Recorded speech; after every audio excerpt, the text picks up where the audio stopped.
Maravilha. A paz do Senhor a toda a igreja. Maravilha.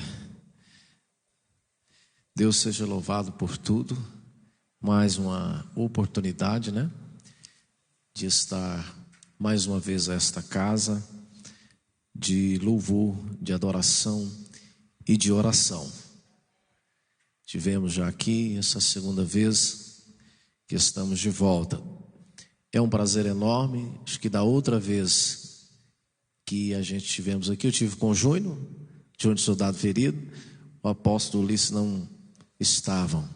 Prazer enorme conhecê-lo, essa pessoa que através do nosso amigo também que o Senhor me deu. O Senhor tem me dado alguns amigos especiais, dentre deles o bispo Vanderlei, que sempre ao falar, sempre falam de boca cheia, com muita alegria do apóstolo Ulisses.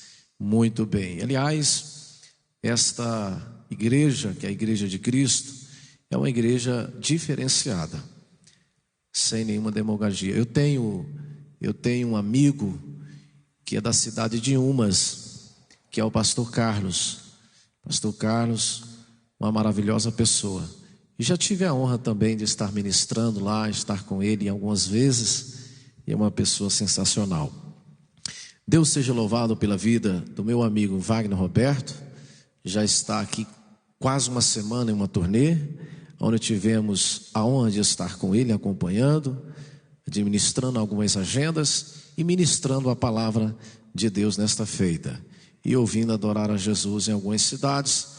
E aqui hoje termina a sua turnê e está retornando amanhã, não é isso, Wagner? Para o estado de São Paulo. Wagner, eu tive por muito tempo na companhia também do Júnior, E o Júnior, Soldado Ferido, é uma pessoa excelente. E estar com o Wagner é maravilhoso. Uma pessoa de Deus. O bispo está falando ali, Supera o Júnior, Ele, o Júnior, pode saber disso, Deus seja eternamente louvado pela vida do Wagner. Um grande compositor de cantores que você conhece, conhecido, Esses cantores pentecostais. E também, o Wagner sempre tem lá 1, 2, 3 músicas que é composição do Wagner Roberto. Tem o Grande Vitória, que faz parte do repertório do Júnior, que é uma das músicas aí, vamos dizer assim, carro-chefe, depois de Soldado Ferido, que é também do Wagner Roberto. Eu queria, nesta noite, costume, falar nesta manhã, ler aqui um versículo, como foi me permitido, e logo em seguida nós vamos estar convidando o Wagner Roberto a entrar louvando ao Senhor. Livro do profeta e o evangelista João, capítulo 8. Se você que tem Bíblia quiser dar uma observada, façam bem. Falam sobre uma mulher adúltera. Diz assim, o versículo de número 10 do capítulo 8, diz assim: endireitando-se Jesus e não vendo ninguém mais do que a mulher, disse-lhe: mulher, onde estão aqueles teus acusadores? Ninguém te condenou? Verso 11, e ela disse: ninguém, Senhor. E disse-lhe Jesus: nem eu também te condeno. Vai-te e não peques mais. É certo que aqueles escribas, aqueles fariseus, eles queriam pegar Jesus nesta apresentação, porque na lei mosaica, esta mulher deveria ser morta, e morta apedrejada, sem direito a nada, Mas quando ela é levada a Jesus, Jesus inclina-se em curva e começa a escrever. Alguns dizem que supostamente Jesus poderia até estar escrevendo o nome daqueles acusadores. Mas por quê? Porque Jeremias diz que seria jogado na lama o nome daqueles que rejeitaram ao Senhor. Ou seja, aqueles fariseus estavam querendo se auto-justificar por achar que não tinha pecado. Será que alguém de nós aqui esta manhã, belíssima que o Senhor preparou para nós, podemos bater no peito, né? Como diz, a Bíblia também fala acerca de um homem que se encurvando pediu: Senhor, tem misericórdia de mim, que sou um terrível pecador. A Bíblia diz que ele desce justificado por Deus. Mas tem um outro que bate no peito, né? Diz assim: eu faço tudo certo, né? Dou dízimo, disso, daquilo outro. Então ele se auto-justificou. Esse não foi justificado por Deus. A Bíblia diz que Jesus dá uma olhada para aqueles acusadores, para aquela mulher, e diz: quem não tem pecado, atire. Seja o primeiro a tirar a primeira pedra. Muitas das vezes tem uma pessoa que está ferida, tem uma pessoa que está machucada, e isso nos dois sentidos, né? Sentido físico e o sentido também da alma. Mas aqui eu quero pegar o sentido, o significado do machucado da alma, do espiritual, precisando de uma ajuda, precisando de um apoio, precisando de uma mão amiga, precisando de um abraço. Mas existe aqueles que querem apedrejar, mas Jesus diz a ela, aliás, para completar, Jesus diz: quem não tem pecado, atira a primeira pedra. Aí a Bíblia diz no texto que saíram um por um e foram o quê? Vazaram, foram embora. A Bíblia diz que ficou só Jesus e a mulher.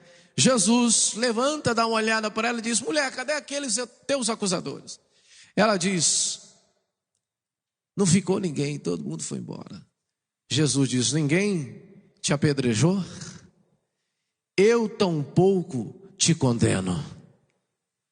E olha que Jesus não tinha sido, ainda não estava sendo Cristo ressurreto, não tinha passado a obra redentora do Calvário, que é o motivo de nós estarmos aqui, é o Calvário, é a graça.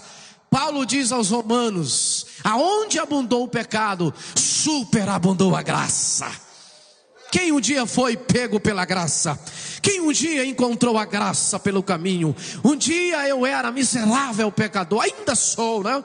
Você, às vezes, tem alguém aqui que outrora era um adúltero, né?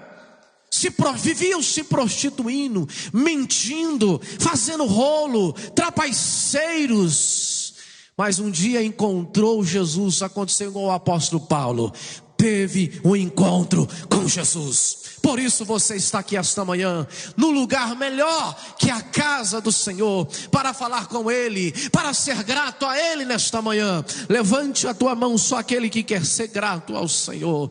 Mas lá tem uma advertência, quando Jesus diz assim: vai mulher, nem eu te condeno. Jesus diz assim, ó: vai e não peques mais. Se você olhar o capítulo 5 do mesmo Evangelho de João, tem um moço que estava lá na beira do tanque de Betesda. A Bíblia diz que havia 38 anos. Quanto tempo tem que você está esperando por um milagre? Esse moço estava numa cama. A Bíblia diz que ele era um paralítico. Ninguém sabe se ao certo qual era o seu problema, mas ele estava à beira do tanque. Jesus chega e Jesus pergunta: você quer ficar curado? Queres ficar são? Então ele coloca um impedimento.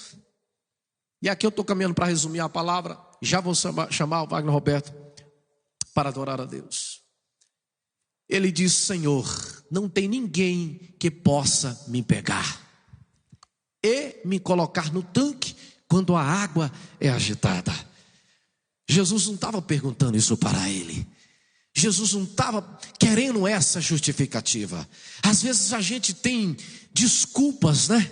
Às vezes a gente quer se justificar para Deus, mas muitas das vezes o Senhor não está perguntando justificativa. Jesus está perguntando: você quer? Você pode? Ele diz: levanta, pegue a tua cama e vai para a tua casa. A cama era para o quê? Para servir de testemunho. A tua luta hoje, a tua provação hoje, é para que amanhã sirva de testemunho. Um dia, para resumir, um dia Deus falou comigo assim, eu morava na fazenda, e Deus diz assim: eu te escolhi, vou te levantar, e tu vai ministrar a minha palavra nos vários cantos deste país e fora dele. Vou te colocar entre príncipes. Aqui já está cumprindo, que eu estou perto de príncipes, né? E eu pensei, como isso vai acontecer, né? Mas o Senhor foi lá e passou a mão em mim. Então o Senhor não estava perguntando, Ele chama, então Ele que chama, Ele que capacita. Aí Deus levantava alguns profetas para dizer assim comigo, porque eu passava algumas coisas que não entendia, na presença de Deus, todo dia de culto na casa dele, em oração, culto de vigílias, estava eu lá, e Deus levantara vários profetas para dizer: tu não está entendendo agora, mas tu vai entender depois, porque o que eu tenho contigo é algo grande. Moral da história: quem passa o que ninguém passa, chega aonde ninguém pode chegar. Aleluia. Vamos ficar em pé, por favor. Aleluia. Aleluia. Deus seja louvado eternamente nesta manhã. Aleluia. Receba de Deus nesta manhã. Fecha os teus olhos, por favor, por favor. Eu pude sentir a presença de Deus aqui esta manhã já. Aramando que esta manhã pode ser uma noite, uma manhã de vitória para a sua vida. Pode ser uma manhã de transformação para o resto da sua vida. Aleluia. O apóstolo Ulisses disse aqui esta manhã que a gente colhe o que planta. Como está será a nossa vida? Como está o nosso plantio? O plantar nós escolhemos, mas na hora de colher nós não podemos escolher. Iremos colher exatamente o que nós tivermos plantado. Eu tenho certeza que eu estou diante de uma igreja, diante de um povo que foi escolhido pelo Senhor, eleitos do Senhor, e que tem plantado boas sementes e que irão colher bons frutos para a glória